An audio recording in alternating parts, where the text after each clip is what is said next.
Shalom, selamat pagi teman-teman, saudara yang terkasih dalam Kristus. Puji Tuhan, dengan penuh sukacita kita bisa kembali beraktivitas dan tentunya kita mengawali aktivitas kita hari ini dengan merenungkan sebagian dari firman Tuhan. Untuk memulai renungan pagi hari ini, mari kita berdoa. Tuhan Yesus, terima kasih, kami bersyukur kalau pada hari ini kami bisa kembali untuk beraktivitas. Kami sangat bersuka cita untuk menyambut hari ini.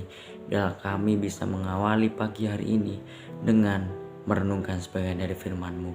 Biarlah setiap kami bisa membuka telinga kami, hati kami dan pikiran kami untuk setiap apa yang kami dengar, apa yang kami baca daripada firman-Mu bisa kami cerna dengan baik dan kami bisa mendapatkan pengertian baru, bahkan pengenalan yang baru akan Engkau, sehingga setiap apa yang menjadi kehendak-Mu dan rancangan-Mu bisa terjadi di dalam kehidupan setiap kami.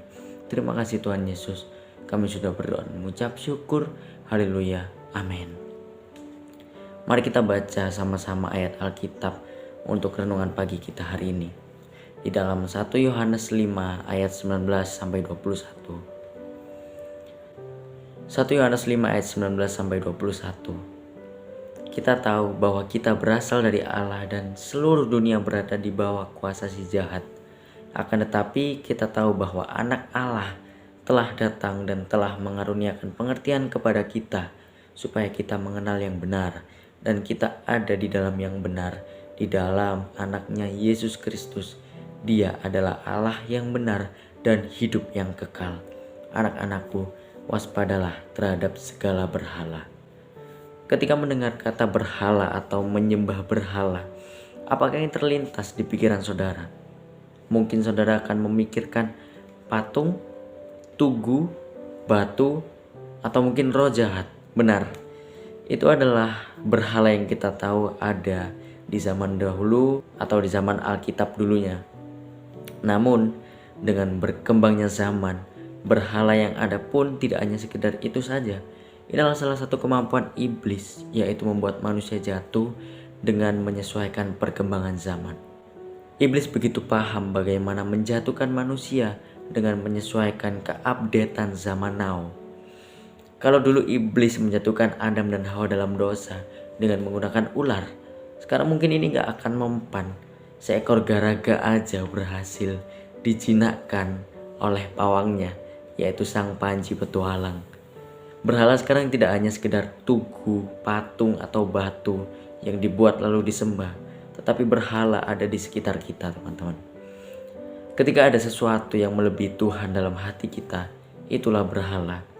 Ketika ada sesuatu yang kita muliakan melebihi daripada Allah, itulah berhala. Ketika ada sesuatu yang sangat kita inginkan secara berlebihan, ada sesuatu yang kita utamakan sampai mengganggu hubungan kita dengan Tuhan, itulah berhala.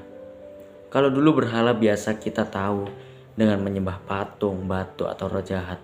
Tetapi sekarang hal sekitar kita pun bisa menjadi berhala. Contohnya gadget. Kalau kita terlalu diperbudak oleh gadget, sehari rasanya tidak bisa lepas dari gadget. Scroll TikTok minimal 5 kali sehari, sampai-sampai Alkitab tidak pernah kita pegang, tidak pernah kita baca.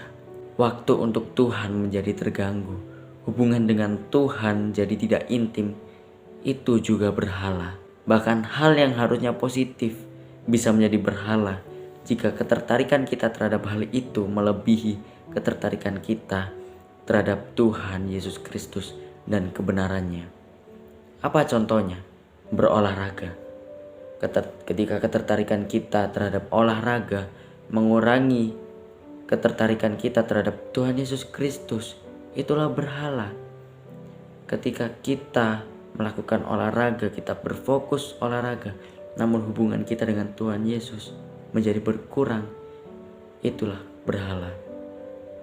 Sekolah, ketika kita mengingini atau memiliki target berlebihan sehingga mengurangi keintiman kita dengan Tuhan, itulah berhala. Hubungan dengan orang sekitar kita, keluarga, teman, atau mungkin pacar. Ketika hubungan ini kedekatannya melebihi kita dengan Tuhan dan kita lebih memfokuskan daripada hubungan kita dengan Tuhan, itu pun juga berhala. Bahkan diri kita sendiri juga bisa menjadi berhala. Love yourself. Ketika kecintaan kita, kepedulian kita terhadap diri kita melebihi kepedulian kita terhadap Tuhan dan kebenarannya, itu jugalah berhala. Dan yang menyedihkan adalah ketika pelayanan menjadi berhala. Ini terdengar bertolak belakang, namun bisa terjadi jika pelayanan yang kita lakukan hanya sekedar kesibukan. Kita terfokus pada keinginan kita terfokus pada setiap yang kita lakukan. Kita lupa betapa pentingnya kita membangun hubungan dengan Tuhan. Itu pun juga bisa menjadi berhala. Dalam Matius 10 ayat 37-39 terjemahan baru dikatakan, barang siapa mengasihi bapa atau ibunya lebih daripadaku, ia tidak layak bagiku. Dan barang siapa mengasihi anaknya laki-laki atau perempuan lebih daripadaku, ia tidak layak bagiku. Barang siapa tidak memikul salibnya dan mengikut aku, ia tidak layak bagiku. Barang siapa mempertahankan nyawanya, ia akan kehilangan nyawanya. Dan barang siapa kehilangan nyawanya karena aku, ia akan memperolehnya. Jadi pada pagi hari ini teman-teman dan saudara yang terkasih dalam Kristus, saya mau mengajak kita untuk sama-sama merenungkan bahwa apapun yang melebihi kecintaan kita terhadap Tuhan dan bisa mengganggu hubungan kita dengan Tuhan, itu bisa menjadi berhala. Bagaimana kita bisa menghindari berhala yang ada di sekitar kita? Dengan selalu ingat bahwa Tuhanlah yang utama dalam kehidupan kita. Dalam Matius 6 ayat 33 dikatakan, tetapi carilah dahulu kerajaan Allah dan kebenarannya, maka semuanya itu akan ditambahkan kepadamu.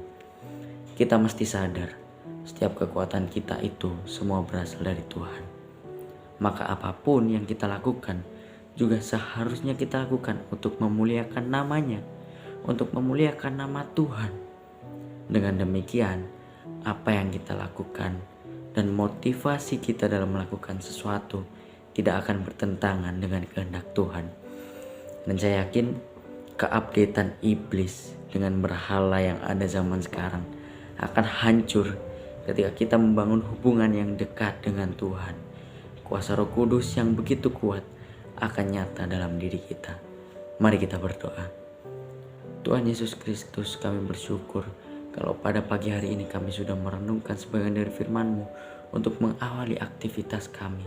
Biarlah apa yang sudah kami dengar ini bisa menjadi satu pengertian baru, di mana berhala bukan hanya sekedar patung, batu, atau apapun itu yang dibuat lalu disembah. Namun berhala bisa berarti apa yang di sekitar kita yang melebihi kecintaan kita terhadap Engkau, yang melebihi kemuliaan nama-Mu. Dan kami berdoa biarlah setiap kami mengerti dan sadar betul bagaimana Engkau adalah yang utama di dalam kehidupan kami. Engkaulah pusat segalanya, Engkau raja di atas segala raja, dan hanya Engkaulah yang pantas untuk kami muliakan. Tidak ada yang bisa melebihi Engkau di dalam hati kami. Terima kasih Tuhan Yesus, biarlah setiap apa yang hendak kami lakukan, aktivitas kami hari ini bisa berjalan lancar dengan seturut apa yang Kau kehendaki. Hanya di dalam nama Tuhan Yesus kami sudah berdoa dan mengucap syukur. Haleluya. Amin. Selamat beraktivitas, Tuhan Yesus memberkati.